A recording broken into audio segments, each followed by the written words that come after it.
Very good. So, yes, the topic of the talk, narcissism and absence, I was given. So that was actually a blog post that I wrote some time ago. So it was suggested that I use it as a topic for a talk. It's a bit of an unusual title for a talk. I probably would have chosen something a bit friendlier if I was giving a talk. But anyway, the idea here is talking about the idea of a self, and particularly when that goes wrong.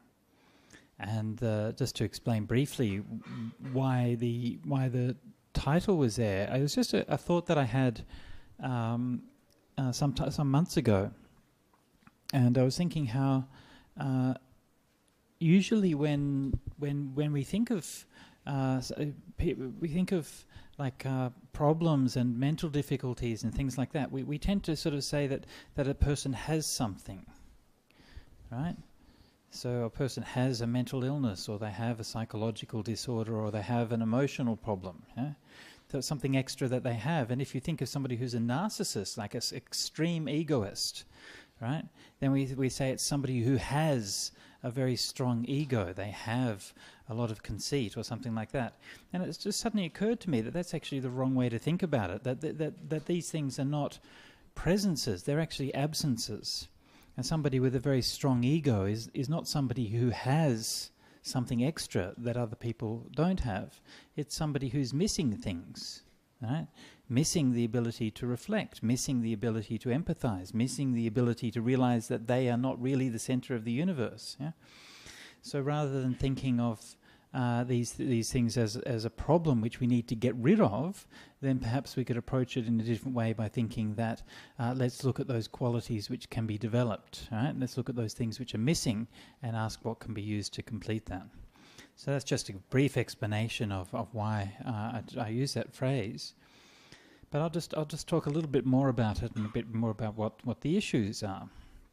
Now, of course, you know that you know who you are, right?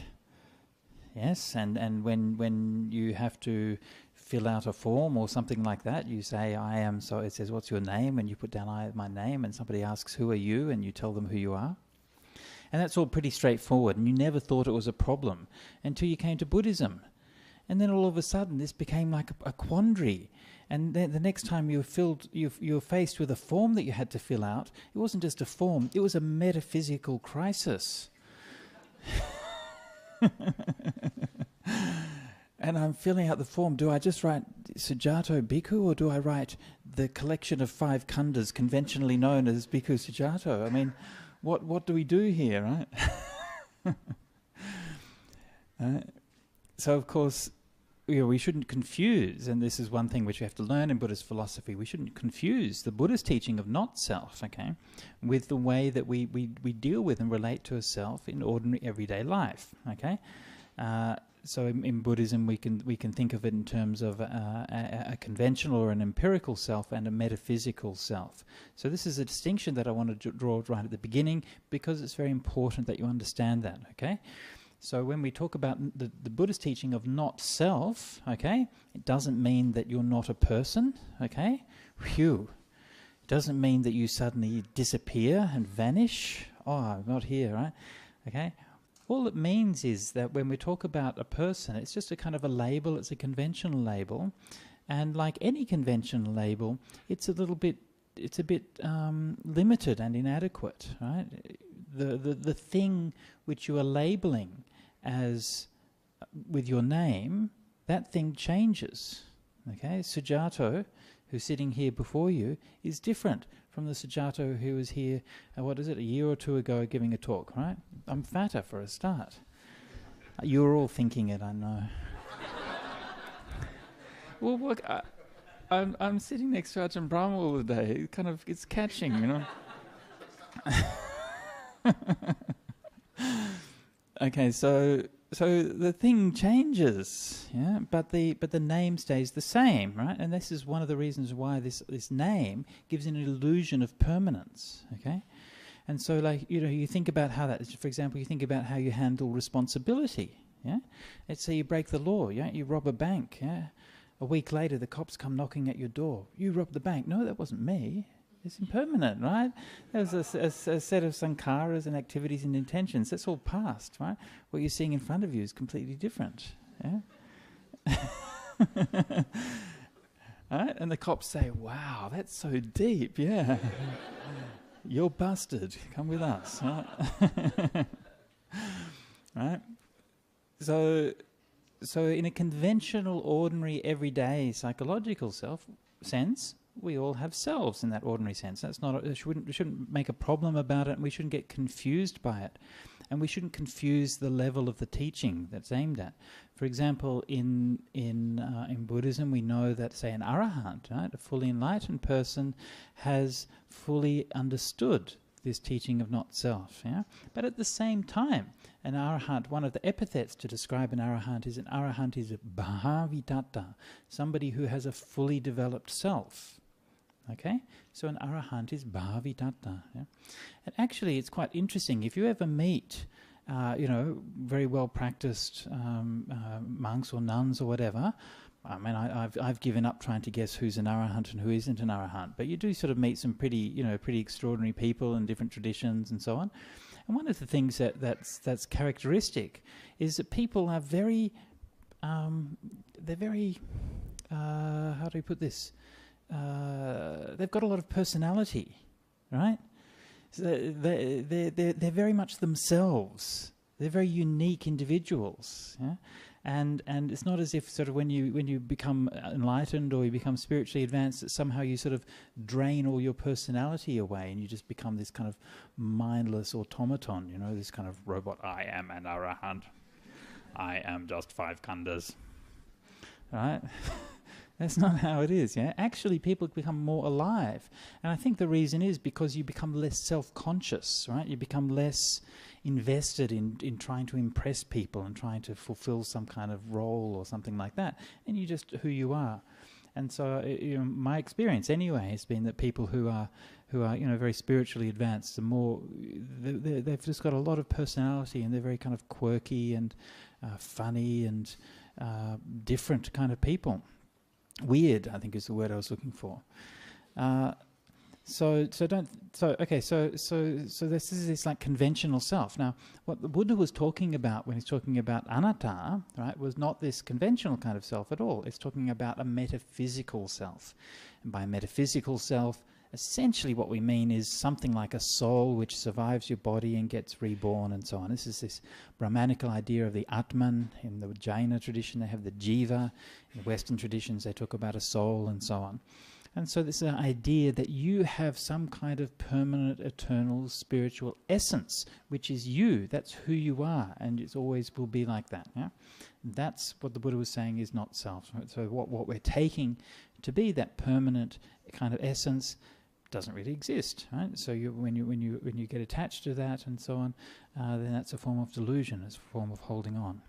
Okay, so that's that kind of distinction.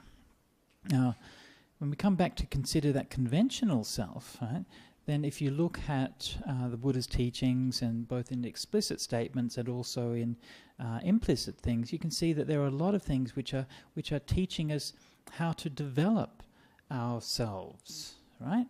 And the Buddha says, "Atta dipang viharata," yeah, "Atta saranang," yeah, have yourself as your refuge, yourself as an island, yeah. And so this kind of statement is often confused by people who are to sort of try to read some doctrine of a metaphysical self into the Buddha's teachings, right? So they see a teaching like that says, "Atta dipang viharata, atta saranang," oh, let the self be lamp unto itself, right? And this is how it's kind of translated, right? But because it doesn't mean that, it's not meant in a metaphysical sense. It just means you should be your own refuge, right? You should rely on yourself, yeah? You shouldn't let somebody else make your decisions for you and be responsible for your spiritual life, right? So this is this conventional self which we develop in Buddhism, right? So developing yourself and having a strong sense of self, having self-esteem, having self-confidence, all of those kinds of things is good. That's not a problem in Buddhism. That's an advantage. Yeah? And if we see practitioners who are lacking in those kinds of things, yeah? This is sometimes a problem that we have in Buddhism. A practical problem is that often people who need more self-confidence. They need more self-esteem and so on. And they come along and they see the whole not-self doctrine, and they actually use it in a kind of wrong-headed way. It's like the Buddha said, grabbing the snake by the tail. Yeah? And so it actually makes people worse. So it's very important to be aware of how this thing should be applied. Now, even though it's essential for us to have a healthy and balanced sense of a self, sense of who we are and so on, sometimes that can also become dysfunctional. It can become extreme. Right? And so this is what in psychological terms they call narcissism, or the technical term is narcissistic personality disorder. Now, I'm not a psychologist or psychiatrist, so please don't take anything I say about this as being medical advice, all right? It's just some reflections. I've taught courses multiple times in Sydney with Buddhist psychotherapists and so on, and I've looked into these issues and so on, because I've tried to understand some of the behaviours of people around me and the people that I've encountered. You see, one of my problems that I have as a Buddhist monk is that I had a very nice upbringing with kind and loving parents who were very good to me but not overly attached. You see, and this makes it very hard to be a monk, right? Because when I'm trying to be like a teacher and so on, like I'm often faced with kinds of issues and behaviours and things that I just don't understand, right? And I try to, why are this person doing this? You know, why are they always suspicious? Why are they always angry? Why can't they just chill, right? And then, of course, when you look at it, you realise, well, actually, there's something going on, right? There's some kind of emotional difficulty or something like that. And so I had to try to learn about these things, which are things that often I'd never encountered before. And so one of the things which I've encountered a lot in Buddhism is this kind of narcissistic behaviour. Now, you might think that, because Buddhism's all about not self and so on, that when you come to Buddhist practice and if you have narcissistic tendencies, then it would be undermined by the Buddhist practice, right? So you think that Buddhism would be good for it. But that's not the case at all, right? That's not the case precisely because of that difference between the metaphysical not self and the empirical not self, right? So when someone who's a narcissist comes along to Buddhism, they're like, hey, I really get this not self idea, yeah? I've so got no self, right? I've got like the biggest not self you've ever seen, right? My not self can just, trash your not self. Right? Right? So you take these things the wrong way and it actually becomes like another defense mechanism, right? So I kind of struggle to try to understand this, and I think it's important to understand a little bit how this works, because we're likely to meet people who have these problems in our lives, and it's helpful to know how to deal with them. Word of caution in advance is that when we're thinking about these things, it's very kind of normal kind of tendency that you want to end up labeling people. So you kind of end up dismissing people by saying, oh yes, you're just a narcissist, or you're just something like something. And that's not the point, okay? It's not about labeling people and putting them in boxes and treating them as less because there's something wrong with them, okay? The point is to try to understand people better, okay? Because sometimes people behave in ways that are just confusing, right? And it's disturbing and it's worrying. You don't know why they're doing that. So if you understand something about the mechanisms that's going on, then you can understand their behavior better. At the very least, you can protect yourself and the people around you and not be hurt by them as much, yeah? And possibly you might also even be able to help them. So what is this problem with extreme narcissism and so on? What's actually going on? Well, remember where the word narcissus comes from. Okay, narcissus is a beautiful white flower which grows in Greece and places like that. And in the ancient Greek mythology, Narcissus was the most beautiful young man in the whole land. Okay, a young youth called Narcissus. And all of the girls fell in love with him, and everybody wanted to be with him. Right? But he never fell in love with anybody else. Until one day he was wandering through the woods. He came to a very clear pool of water. And he looked into the pool of water and he saw this most beautiful vision looking back at him. And he was like, oh my God, I have never seen anything so beautiful in my entire life. Yeah? And he just stayed there with his own reflection. He's fixated on his own reflection. He fell in love with his own reflection. Yeah? That's all he could see. Yeah? That's all he wanted. And everybody else he just ignored. So this is the legend of Narcissus. And eventually he died and he became this flower. So this is, that these myths often, they capture something very essential about this thing, like what we call narcissism today. Right? This is essentially what it is you're transfixed by your own face. Right? Narcissists are always about the face. It's always about the externals. Yeah. Now, of course, most of us are kind of like that, right? Even if we don't really like to admit it, right? We want to make sure that we look nice when we go out of the house, and we check the mirror and spend a little bit too long fussing over our makeup or whatever it is that we're doing, okay? I was just doing my makeup before I came out, actually, but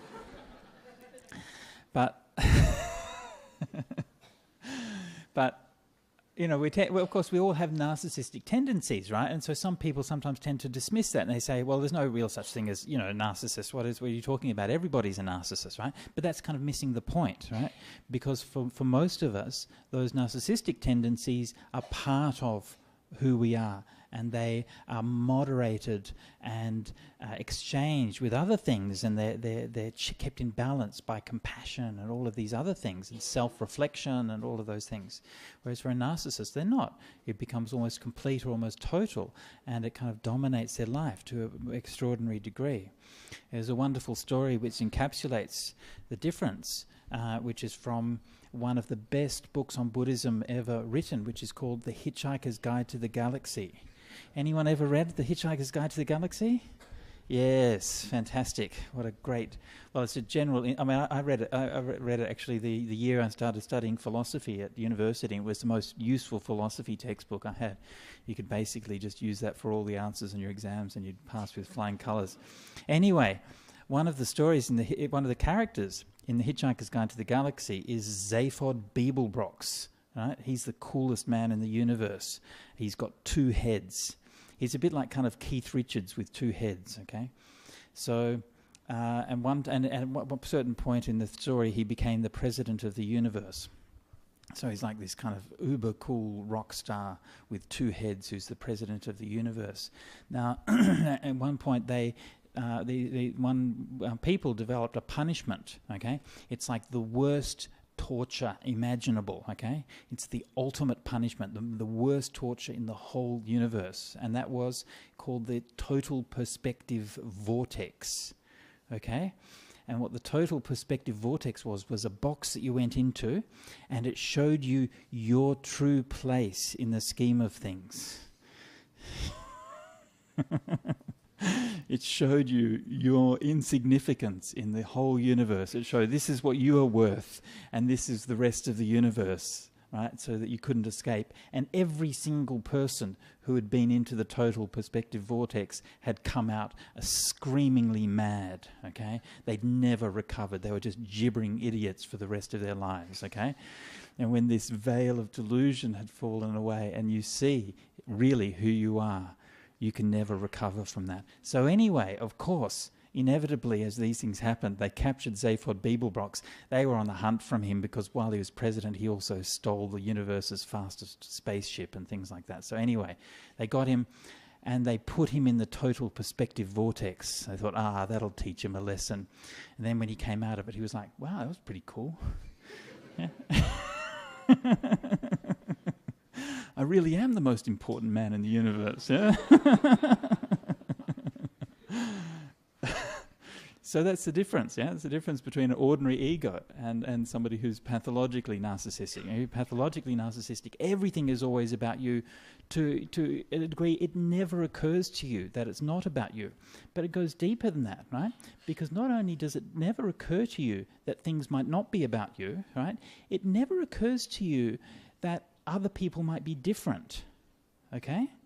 So this is very important to understand when you're dealing with a narcissist. Narcissists will look like they're being kind and compassionate, okay? But it's just a show. They're just doing a behavior of those kindness and compassion, right? Because that's how they get by, right? Because they've seen other people behaving in that way, and they've seen that it actually makes them successful, so they imitate that behavior, right? but they assume that everybody else is doing the same thing. Okay? They don't know that they don't actually feel compassion. They think that they feel compassion, but they think what they're feeling is the same as what other people are feeling, but it's not. Right? What other people are feeling is a genuine compassion. So this is this idea of absence, and there's the sort of the technical understanding of narcissism is not really well understood in psychology. But it's one of the theories about it is that it's a developmental problem where essentially many of the higher aspects of emotional development stop as a young child, so that they're like around childhood around 6 or 7 or something like that. And so the development of things like compassion, empathy and so on tends to mostly happen after that age, right? 8, 9, 10, 11, then kids are sort of learning about others and learning about kindness and morality and things like that. And so those important aspects of personal development actually don't happen, right? So it's not as if their compassion is less than other people. It's just that they've never really developed compassion in the first place. Yeah? Again, this idea of absence. It's an incompleteness.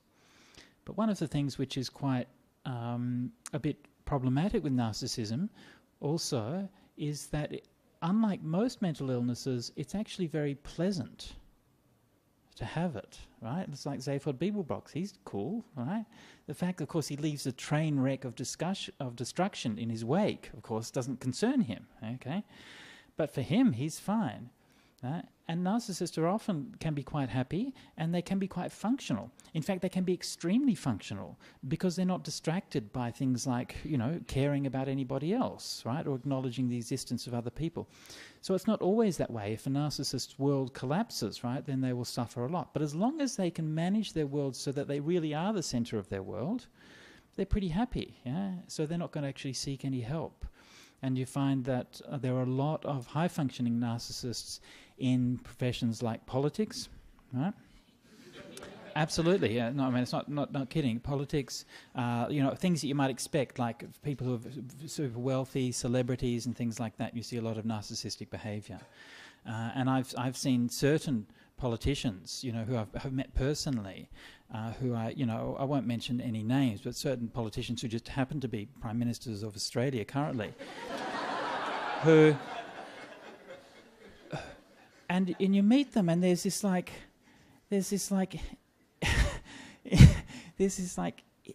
everything just runs off them, right? They just run. It's just like the thing of water off a lotus, right? It's just nothing touches them. Yeah, I guess this is pure kind of narcissistic behaviour. We have another good friend in Australia who is also a politician, Jeff Gallup, and he was exactly the opposite. He was like a very kind of compassionate and very kind of richly feeling person, who was like actually a very rounded human being, and he eventually had to resign as a Premier of WA because he was suffering from depression, yeah, because he was too much. Everything was too much, right? And all of the stress and the pressures and so on that's being put on you. So actually, in those very high pressure, high functioning jobs, you can actually sometimes function better by being a bit pathological, right? And it's not uncommon, right? I mean, you look around the world. I mean, the leaders of multiple countries, you can look at them and think, yeah, well, that actually explains quite a few things, leaders of certain large northern countries who like to ride around bareback on horses, for example. And you're thinking, what's going on with that? Yeah.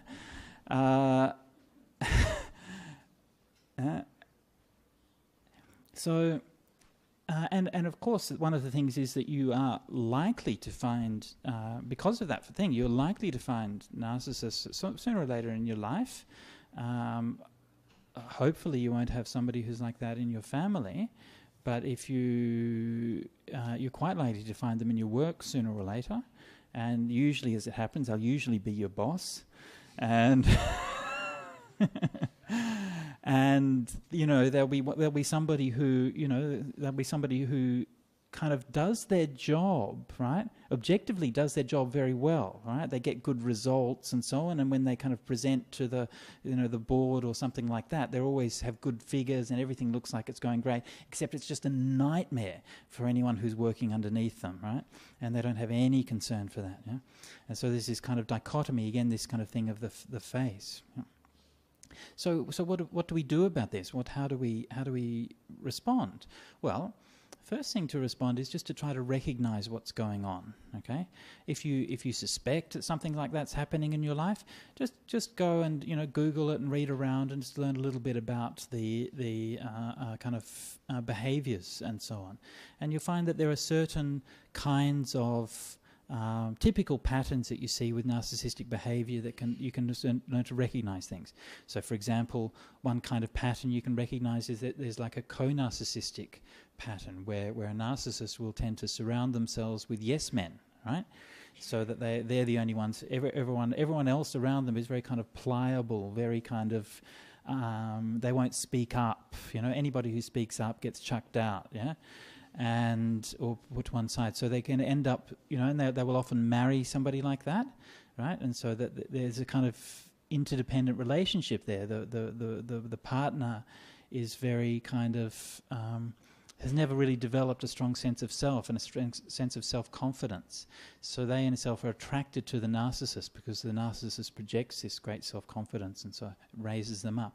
But it's not a very kind of healthy relationship. I mean, it can survive, but it's not necessarily, very healthy. So this is the first thing to do, is to learn a little bit about it and recognize some of the patterns. Now, one of the things that's useful for is it can protect you from being a victim, right, or from thinking of yourself as a victim, because sometimes you're just confused. And this is certainly how I've been in these kinds of situations. And you're just confused. Why is this person doing this, right? What's going on? What did I do wrong? Right? And you internalize it, and you think you must have done something wrong, and you bend over backwards again and again and again to try to make them happy, right? And to try to fix all the problems and so on. You're thinking, I must have done something wrong, right? So when you understand a little bit about those patterns, you realize actually you haven't done anything wrong, okay? The second thing you realize is that bending over backwards to make that person happy is just going to make things worse, okay? Right? And so this is where you've got a choice in how you deal with it, okay? There's basically two ways you can deal with it, right? Number one, you can just keep on bending over backwards, keep on, letting them get away with things and not doing anything about it, right? And sometimes you have to do that if you don't have a choice, right? If your job depends on it or something like that, or if it's a close family member or something and you haven't got any other way of doing it, sometimes that's all you can do, is just get by in a way that's not going to cause too much offence. The other way you can deal with it, and this is a better way if you can, is to draw some boundaries, okay? And so you can say, no more, yeah? That's it, and you draw the boundaries. Now when you draw the boundaries, you have to remember when you're doing that there's no point, 0 point, in negotiating the boundaries. Okay, the whole point about narcissism, a narcissist won't actually recognize any boundaries, right? And so this is why you see this kind of narcissistic behavior sort of plays out in this kind of way. So just to give you kind of one example of that, when one of the Buddhist centers I was engaged with at one time, we were having a kind of discussion, and I said, we should have. I suggested we have like an 8 precept day, and they didn't know what the 8 precepts were, and I kind of explained. And when we got to the bit about no makeup, right, it was like, no, we can't have no makeup, right? Because again, it's all about face, right? So this is a person who's never actually, her face has not been seen in public for quite some time now, right? And so that becomes very problematic. So all kind of rules and principles and so on, they shouldn't exist for the narcissist. The narcissist is the source of law and order and all of those kinds of things. So they might put up with rules if they have to, but they really don't like it. So negotiating with them about boundaries is not going to be very useful. The important thing is just to draw the boundary, okay? That's enough, okay? And what that boundary might be, it might be saying, look, please, don't email me after I leave work. It might mean, please respect the decisions that we make within the project that we're doing, or whatever it might be. Yeah? So there's some kind of boundary that needs to be drawn, and so you just draw that boundary. What you'll find if you do that, right, is that usually the narcissist will freak out, okay, and that they will hate you. Okay? And there's not very much you can do about that. I mean, obviously you do your best. You be as kind as you can, you be as reasonable as you can, and all of those things, and they will hate you anyway, okay? It's irrational behavior, right? That's why it's a personality disorder, because it can't be managed in that way, yeah? So don't expect anything else. Maybe they might pleasantly surprise you, but don't expect anything else. And you can't really cure a narcissist, okay? This again is a very unfortunate thing, but it's true. There's not much you can do to help them. But the best thing actually that can help them is if people around them consistently start drawing these boundaries, okay? If you draw them and somebody else doesn't, they'll just go and hassle that other person. Once they give up with you, they'll just go and project and hassle that other person. But if the people who are around the narcissist consistently draw the boundaries, then that might be something that forces them to sort of reflect and to start to grow and so on. So that's really one of the best things that you can do. So when we come back to this idea of a self and what we're doing as a self, the whole purpose of a self, right? Why do we have an identity? Why do we have a name? Why do we have a self?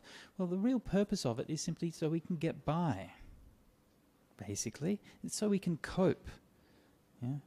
Because the world is a complicated and confusing place, right? So we construct an idea of a sort of safety, of a security, of a permanence, yeah? And that helps us to manage.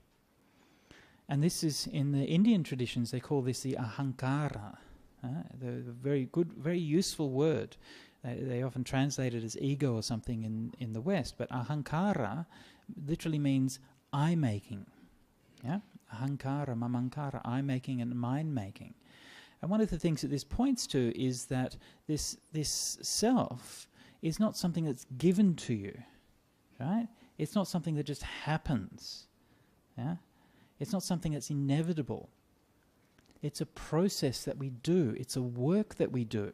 It's a work in progress. It's something we are constantly creating. We are making ourselves every moment. Every thought that you have where you're thinking about yourself or what you want or something, this is ahankara, right? Every emotion that you have, every time you get offended when someone criticizes you, every time you get, proud or something like that when someone praises you, all of these things, you're building up your sense of self, right? You're building up the ahankara. And like everything else in the world, like everything else in Buddhism, it is impermanent. So overcoming the problem of the attachment to the self, right? It's not something that we have to do. We don't have to get rid of the self, okay? We just have to stop feeding that process, yeah?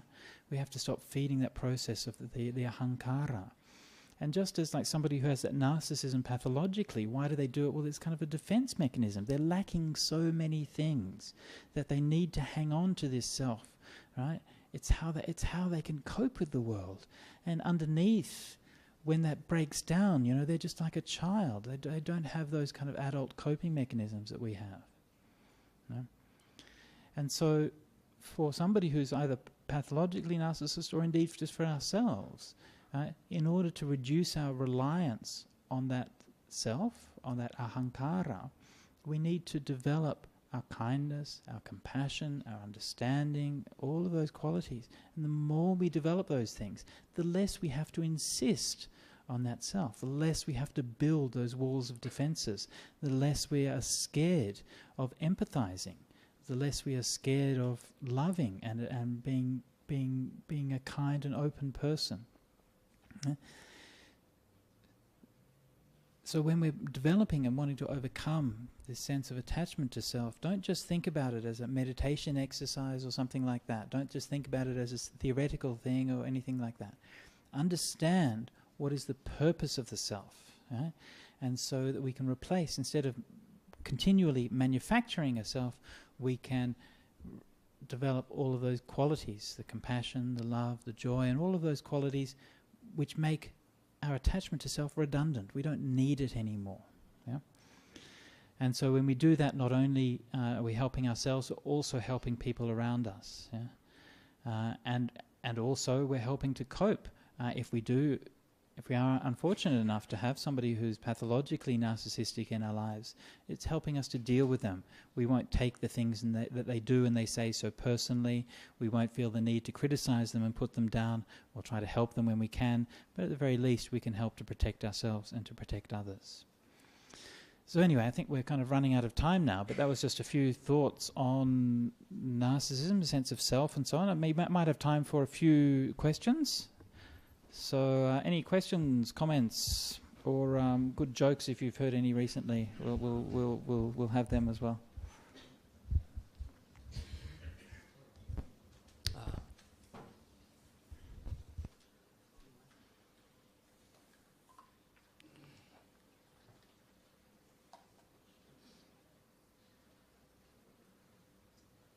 Yeah, thank you, Bhante.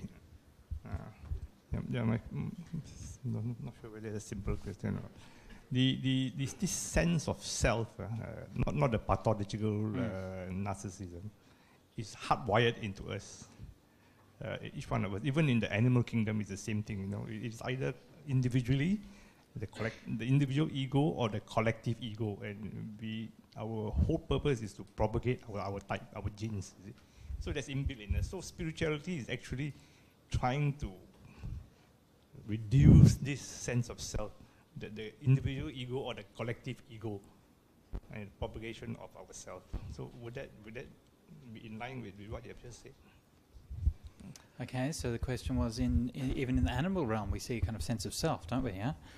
So there's been some interesting kind of studies done on that. You know, whether animals can recognize themselves in a mirror and this kind of thing, and so there is some kind of sense of self, although it's of course much more primitive, much more basic. Yeah. So we really evolve that sense of self through our use of language and concepts and ideas and views and so on, and develop theories and attachments and so on around it to a much more sophisticated degree. That's not a bad thing. In fact, that's a good thing. That's an essential thing. Okay. So yes, there's in all sentient beings, there's an underlying tendency, right, towards attachment to a self. And when beings get reborn in different realms and so on, that underlying tendency will manifest to a greater or lesser degree, as is appropriate in those conditions. Yeah. But when we're in the human realm, that sense of self manifests in those very sophisticated ways because we can master language, and because using that we can then reflect, right? So once we can use the word I, right, we can ask the question, who am I? Yeah? So actually language and theories and ideas about a self is an essential prerequisite to being able to reflect on it and to be able to let go of it. So those things are not bad things, they're just limiting. Yeah? So you can think about the sense of a self among, say, young babies or animals and so on as being a very kind of very, very primitive expression of that latent tendency. And so we have a much more sophisticated expression of that, one which enables us to go beyond it.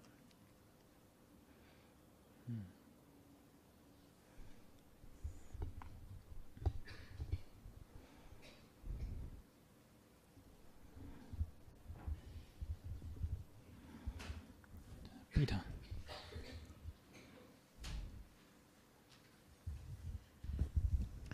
Ajahn, you have shared about how we would cope with someone, the coping mechanisms for us to deal with someone who is a narcissist.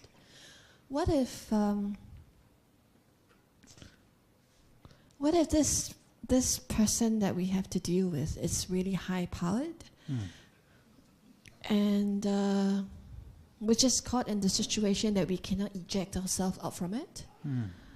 How can we deal with this or better manage it? Well, like I said, basically you've got those two choices. You can either just bend with it and just, it's not good, right? But you can get by like that. But that's only if you don't have a choice. If you have a choice, then draw boundaries, right? So just draw boundaries, but those boundaries have to be clear and consistent, okay, and reasonable, right? So you're not trying to hurt that other person, but you're just saying, you know, actually there's kind of boundaries that all of us follow all the time, right?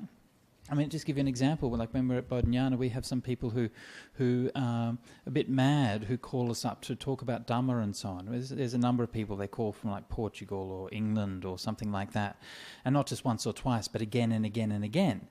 And and so the monks are sort of kind of roll their eyes, and it's like, oh, so and so's called. Who wants to take the call today? And all of the monks are like, oh, And that's one of the things I talked to the monks about it. I said, look, the fact that somebody is imposing themselves in that way on you, right? I mean, you think you're being kind by talking to them and listening to them and being compassionate and so on. But the fact that they are so extreme and excessive in the way they're doing it is just narcissism, okay?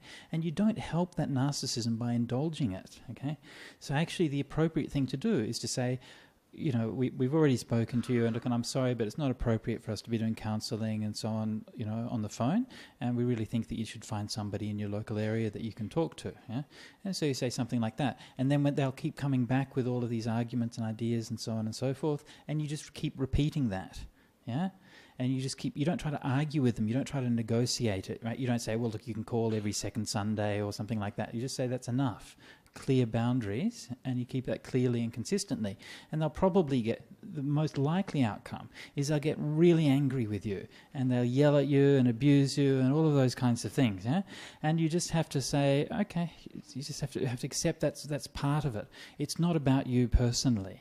Okay, it's just about the fact that let's think of it like that. Like there's an emotional development which stops when you're like 6 or 7, right? What happens when there's a 6-year-old who really, really wants something and you say no, right? They throw a tantrum, right?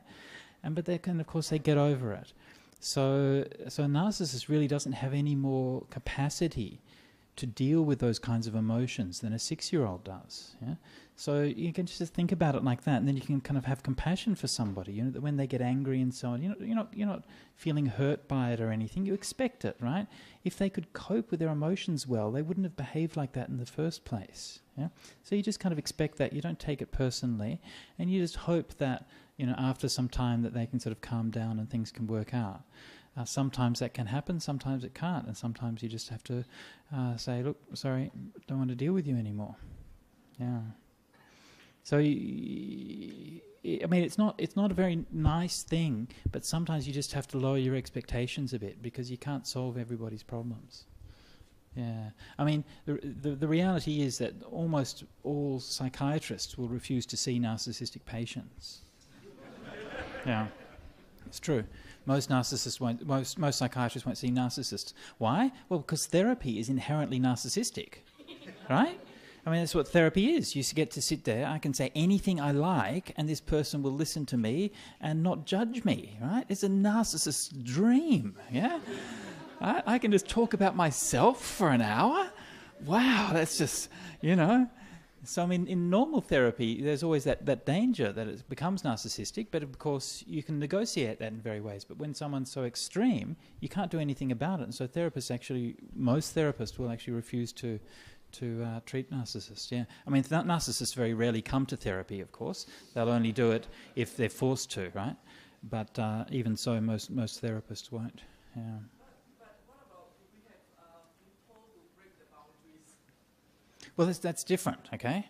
So there's a difference between boundaries are okay. Boundaries are good, right? You need boundaries, but boundaries have a function, okay? So in the case where where there's things going wrong, then sometimes you need to draw the boundaries, right?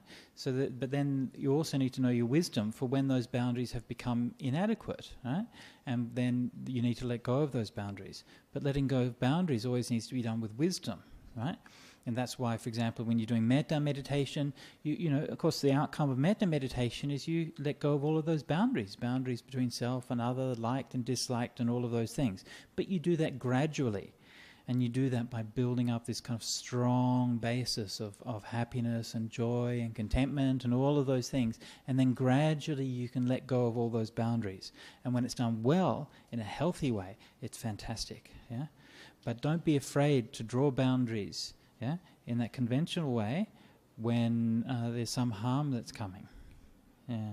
Again, not doing it in an extreme way. You always be reasonable, always be moderate, but it's much more important just to be moderate and consistent in the way you do that. Yeah. You know, basically, is just one of the most common things that you find is that narcissists won't follow the same rules that everybody else does. Yeah, and they'll always have some reason why they're the exception. Yeah. So this is, again, is just a simple thing you can see. If you insist that everyone follows the same rules, if someone's repeatedly making problems out of that, then that's a sign that there may be some problem. One more question. One here and one here. We got at the back. Okay, go. Bhante, you mentioned that the sense of self is also dependent on the language used, right? So I wonder whether in some society, when a child is taught from young to use a humbler form of addressing oneself, or calling themselves using the name rather than I, whenever they speak to the elders, whether that will help in reducing this tendency. Because if you objectify, you use the third person when you're referring to yourself, Right. you are seeing everybody, same usage as you are seeing everybody using the third person perspective. So will that be helpful to address this? Yeah, I'm not tendency? sure. I'm not sure whether I have a little bit of experience with that living in Thailand, where they do have that kind of very, very stratified way of referring to yourself and so on. Especially, for example, sometimes it's kind of disconcerting, right? So, the normal term of address that somebody who is a not particularly high class woman, especially younger woman, who may be especially like working class or something like that, uses when referring to herself is nu, which literally means mouse, right? So she refers to herself as mouse or rat, right, when she's talking to you, right? And that's a bit disconcerting, right? Whereas monks use like a formal term like atama pab, right? And if you're talking to the king, then you use something like Dai Prapat Pratjao Yuhua or something like that, which is exactly as fancy as it sounds. It's like when you're talking to the king, you say something like, groveling underneath the soles of your feet, you incredible royal holy eminence, something like that. So personally, I haven't really seen that has that effect. On the contrary, it seems to sort of reinforce the differences in the strata in society, which I think tends to create more of a kind of attachment to it.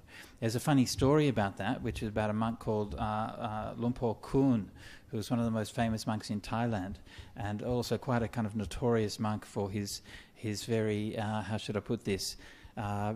Direct mode of speaking, which a lot of people were more accustomed to hear among gangsters and in the marketplace than they were to hear coming from a monk.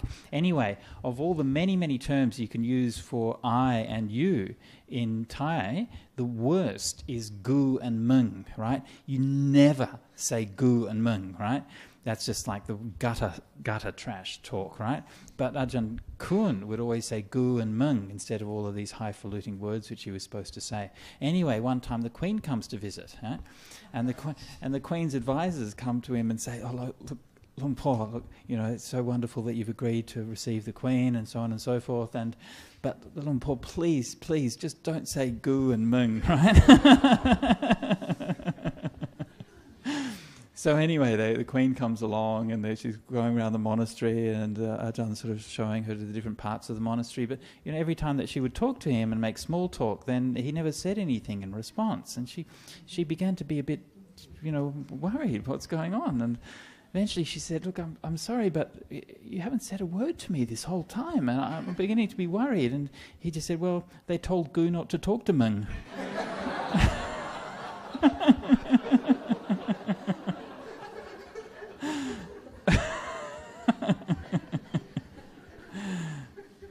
Anyway, we should probably go on to the next question. One last question. Okay, thanks. Thank you very much, Ajahn Sujato, for your enlightening speech just now. My name is Kadiam. Last time I'm working as a teacher. Well, my question is about the children education, especially in Singapore. So, spiritual education? Children education in okay. Singapore. Well, I believe that narcissism is a type of personality disorder that parents and the environmental surrounding them affect this kind of personality disorder. I believe in so. Well, last time when I work as a teacher, I noticed that some of the children, they are being pushed down by their friends. They believe that they are stupid. But for me as a teacher, I do not believe that they are stupid. Right. Because they say that, well, my friends say that I'm stupid, and so on. But, well, you are not. You have potential. You can learn something. But in the other side, the other students, they feel that they are so proud. Oh, I'm so smart. I'm in the top school and so on. But actually, you are not really that top. You are not really that smart. You are just average, for example. Would you have to give some advice to us, especially for the parents here, so that to motivate the children, to give them confidence that they can do well in school, but try to be, how to balance it up so that they will not go to the narcissism part. Yeah, Yes. well, okay. Thank you very much, Ajahn. Yeah, it's difficult to say 100%, but I mean, okay, so first of all, yes, certainly the influence of parents and things can have an impact. We can't blame parents completely, though, because people are people, right? I mean, they're already a person when they get conceived, and they've come from their past lives, and they've already got their tendencies, and parents have some influence, schools have some influence, friends have some influence, culture have some influence, and so on. But certainly I think we should do normal common sense things like, put some boundaries around our kids and make some rules for them and don't just indulge their every whim, right? And I think this is sometimes can be a tendency, especially in society, as our wealth increases, the number of children that we have decreases, and we end up really kind of spoiling our kids too much. So, strongly, recommend just moderation when dealing with your kids, give them some treats and so on, occasionally some toys now and then. But, kids don't need lots of toys. I mean, to be honest, kids can have fun with a bunch of sticks just as much as they can with expensive toys. I mean, let them use their imagination, create things with bits of paper and scissors or whatever, You don't have to be buying expensive things for them all the time. We had a wonderful, really moving, actually, short film made by a young Sri Lankan Australian woman. She made a film on the theme of wealth and poverty. I know I have to go in a minute, but anyway, it's only food. The theme of wealth and poverty. And she juxtaposes these images of kids in Sri Lanka and in Australia, and you could see a picture, they'd have like a picture of kids in Sri Lanka, playing cricket, and then a kid in Australia playing a video game of cricket on their Xbox, right? And which one is real wealth, And so, definitely try to encourage that and some moderation and so on around the kids.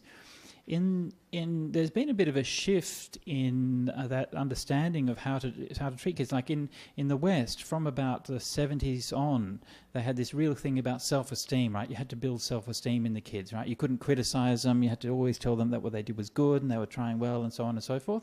And that was a bit kind of extreme and a bit simplistic. And that more recent studies have moved away from that, and they now show that actually, just be a bit more common sense with it. It's okay to criticize kids sometimes. Sometimes they do things wrong. It's okay to tell them if they make a mistake. That's all right. That's part of learning how to grow up. So we shouldn't indulge them too much. But it also depends on the personality, the character. And certain kinds of children will respond much better to that positive reinforcement, and others will respond much better to critical reinforcement. Yeah, and so that's just different kinds of people will respond in those different ways. I mean, I tend to be that person who will respond better to critical reinforcement, right? If somebody just comes along and says to me, oh, everything is good, it's all good, I'm like, well, you haven't paid attention to what I'm actually saying, right? You're not looking closely, right? If you look closely, you can see, you can tell me something more meaningful about it, right? So I tend to, that's just my natural tendency. I tend to kind of dismiss those kind of blithe, positive reinforcements. It doesn't mean anything to me. Whereas if someone takes the time and trouble to actually consider it and give some proper, critical, reasoned feedback, that's something I really value. Yeah. So, but that's not everyone. Somebody else might be different. Yeah? So. I don't think there's one blanket thing, but I think just using common sense is a good thing. It must be hard as teachers, like when you see kids sometimes who are getting really spoiled and so on excessively by the parents, and sometimes you can see these problems in development, and you're like, I really wish I could say something, but sometimes it's not easy to say something. Okay. Ajahn, thank you very much for sharing, because if he goes on, he has to be a bodhisattva because he's going to miss his lunch. Oh, I know. So I'm going to let him It'll eat. make very bad karma if I don't get to eat. So let's do sadhu's appreciation, and then we'll do 3 prostrations.